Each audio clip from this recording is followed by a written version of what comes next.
Nara's Chief Minister, Stalin, has given his stamp of approval to Rahul Gandhi and the Congress party. In fact, he has pitched a national-level alliance with the Congress to take on the BJP in 2024. We keep saying that the Congress is losing ground with each election cycle. But Mr. Stalin believes the party's fortunes are changing. Let me quote his statement from an interview that he's given to the Press Trust of India today. He says, and I quote, "I do not reckon that the Congress party has lost its relevance or importance at the national level. The morale of the Congress party cadre is at a new high. The Congress is getting back on track is what India needs now." Now, that's a clear message of support from one of the most prominent regional parties in this country, also importantly an ally of the Congress party in Tamil Nadu. Mr. Stalin has put his weight firmly behind Rahul Gandhi. He says Rahul Gandhi is the ideal antidote to the BJP's parochial politics. In fact, Stalin called the Congress leader his brother during the entire interview. He's clearly trying to pitch this as not just an anti-BJP alliance, but an alliance based on common ideology and personal chemistry.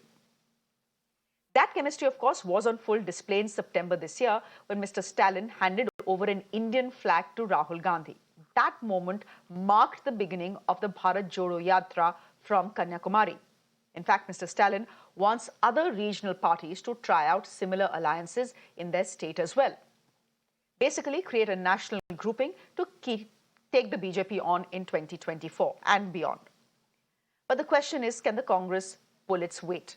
Because we have seen what happens in the past. The Congress ends up becoming dead weight for regional parties.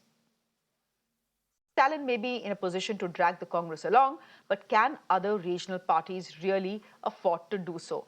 I'm going to have a quick chat on that question with my guests who are joining me this evening. Thank you all very much. Narayanan Thirupathy, spokesperson of the BJP, S V Ramani, spokesperson of the Congress party, and Dr. Syed Hafeez, spokesperson of the DMK. Dr. Hafeez, it's interesting. We know that Mr. Stalin and Mr. Rahul Gandhi share a certain chemistry, a certain camaraderie. That was very visible in the pictures that we have shown on our screens. But what exactly is Mr. Stalin trying to pitch here? Is he saying that Rahul Gandhi can be the pivot to all opposition parties in the run-up to 2024? That he should be the prime ministerial face of the opposition in 2024? Is that the pitch that Mr. Stalin is trying to make? No, the message is not about the prime ministerial candidate. It is too early for anybody to talk about a prime ministerial candidate at this point of time. The point that my Talivar has put out today is this simple, that no, Congress is not a spent force. It has its relevance even today. The ideologies which the BJP is speaking today, the divisive politics that the BJP is speaking today, very clearly leave apart the interview which he gave today. When he spoke on the book release of Nehru, he clearly said that this is something to do with the legacy, the inheritance of Gandhi, Nehru versus the inheritance of Godse. So this ideology is still relevant. This has been seen in the ground. This has been welcomed in the ground. That the Gandhi pro-Gandhian principles, which has to be there, and it is still relevant. That is the point that my leader has said today. And we should not forget that even in 2019, we had an alliance with Congress. We put forth Rahul Gandhi at the face, and we still continue to be in the alliance of the Indian National Congress. So it is an ideological battle between the pro-Gandhian and the anti-Gandhian principles. So in this point, our leadership and our party stands with the pro-Gandhian principle, which talks about secularism, which talks about socialism, which talks about reservation, which talks about religious harmony. So that is the point that has been said. And we also believe that Bharat Jodo Yatra has given a boost to the Congress, and BJP is little worried. That is why you are sending a letter to Bharat Jodo Yatra about following COVID norms. But your own president who comes to Coimbatore is not following, your party is not following any COVID norms. JP Nadda is speaking without the mask. How many of your party cadres who participated in the party this campaign were following COVID principles? That is the difference. So definitely BJP is losing its Okay, ground. It is also apparent in the I results. will let, It is also apparent in the results because you are talking about the win in Gujarat, I where will, there was no opposition practically, but there are very many by-elections which the BJP has lost. So that is also an important factor that is proving that BJP is losing the ground and Congress is gaining them. okay, and it's unfair to say that there was no opposition in Gujarat. There was an opposition in Gujarat, and it was fairly strong. At least when the last election results had come out. What happens in between 5 years? That's another story altogether. But Narayan Thirupathy, I'll not let you respond to what Dr. Hafeez is saying. They are saying and Mr. Stalin has also said this, that Bharat Jodo Yatra is a smashing success. It's a smash hit amongst people. And the tremors are being felt by the BJP. If it wasn't so, you wouldn't have done this petty thing about, saying stop your Bharat Jodo Yatra because of COVID. Look at what your own president is doing in Coimbatore. No COVID norms for him, only for Congress party. Anyhow, respond to what Mr. Stalin has said, sir. What Bharat Jodo Yatra has become Bharat Jodo Yatra, we have seen Mr. Rahul Gandhi speaking about China and Pakistan. We have seen that. So Congress is an anti-India force. It is not a party anymore. And we feel that Congress is an evil force which talks about Tukde India, Tukda India. That's what Congress is speaking about. So we are really worried about that the party which is there from 1969, Indira Congress, has become so weak and has become so venomous against India. So these people are talking about Gandhi, and DMK is talking about the legacy of Nehru, Indira Gandhi, Rajiv Gandhi. See, if you search for Mr. Karunanidhi or Mr. Annadurai or their talks about their comments about Mrs. Indira Gandhi, Rajiv Gandhi, and also Nehru. I am telling you, no one in the earth will have alliance with Congress. We should not have aligned with the DMK. So we don't expect much from Mr. Stalin because he has to, because they are committed. They are in alliance, and they say yes, they have to talk like that. But we are not bothered about what Mr. Rahul Gandhi's Joda or Toda Yatra does. So I don't think the tremors that is not the question I asked you. That is not the question I asked you, Mr. Narayan Thirupathy. Just a minute. Ek to they shoot and scoot will not do. Why are you calling the Congress party an anti-India party, bhai? I was only responding. That was unfair, na? That is unfair. This is fair.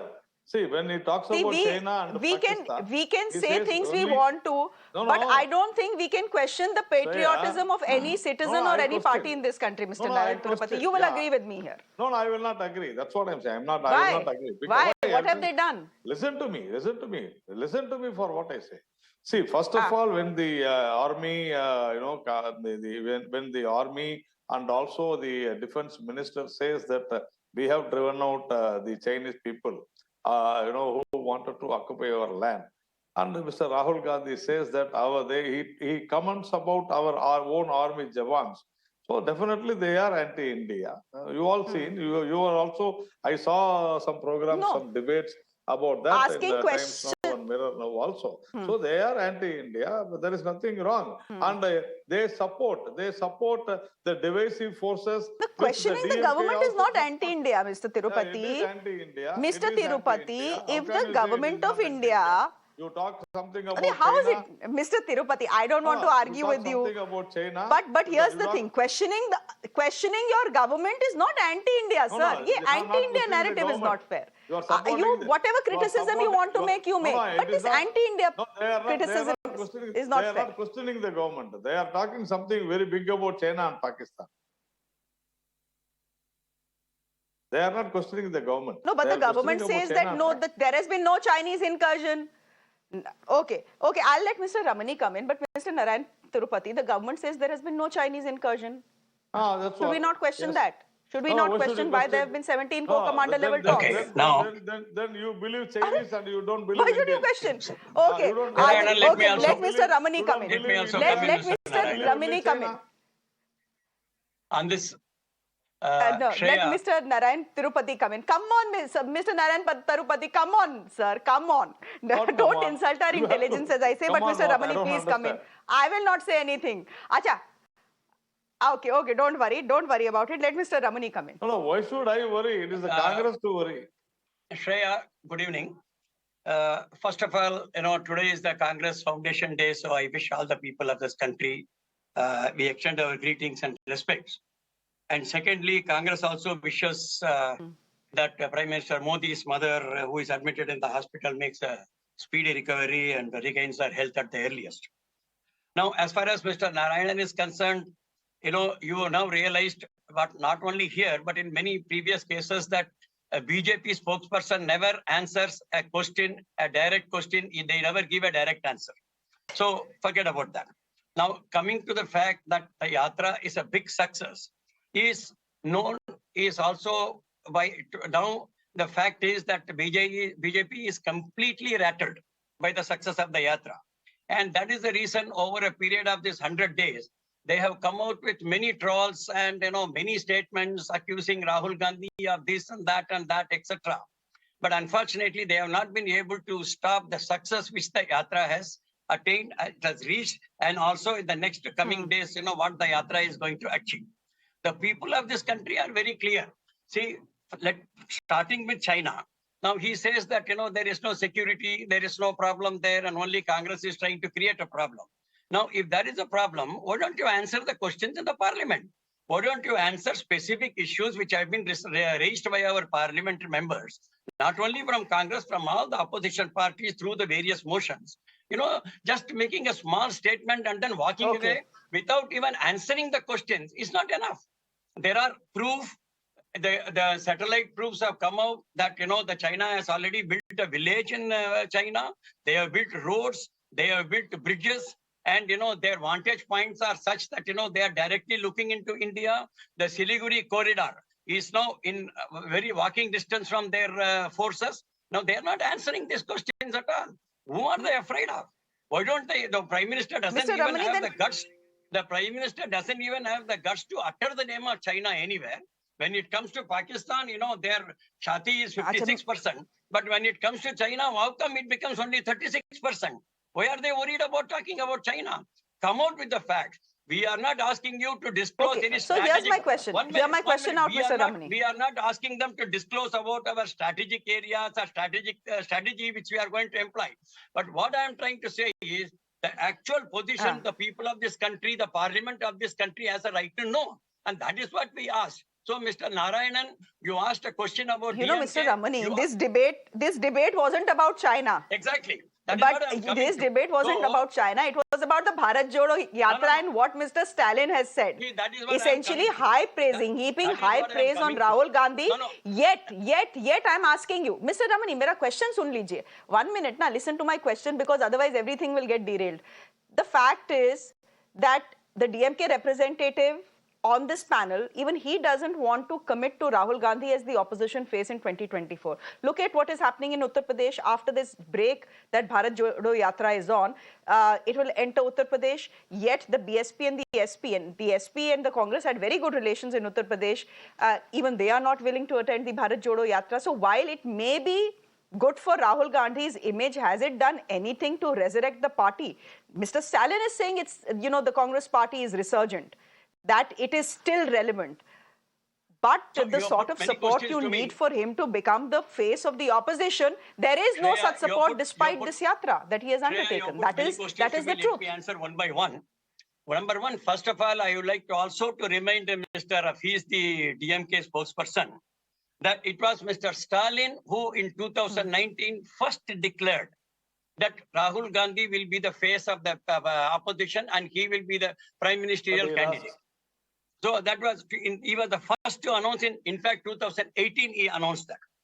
Since 2004, Congress and DMK had excellent relations, and more than 7 elections, except 2014, we have been allies and we have won most of the elections also. Now, in many occasions, Mr. Stalin has made it very clear in the last few months that, he has got his anti-BJP stance is very clearly visible. So on that issue, let us put an end that, there is some problem and the BJP, the DMK spokesperson has not been able to clearly state that. See, one, you have to understand that even in Congress, it never, we project a prime minister candidate or a chief minister candidate. Number one. Number two, as far as UP is concerned, I think you still have to wait till third. Because you cannot jump the gun now and say that, so-and-so is participating and so-and-so is not participating. So we have to let us wait till third and well, see. they have come out and said it.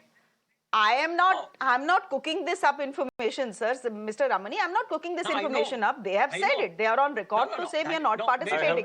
But Dr. Syed Hafeez, I can give you 10 seconds. Jayant Chaudhary Mr. Thirupathy, yes, I know you have to leave. Has not made any statement so far. Number one. Number two, what I would like to say Mr. is, Thirupathy has to leave. So I'm going to, sir, Mr. Ramani, wait a minute, Mr. Ramani. Mr. Thirupathy has to leave. Mr. Thirupathy, give me 2 minutes. I know you have to leave for another channel.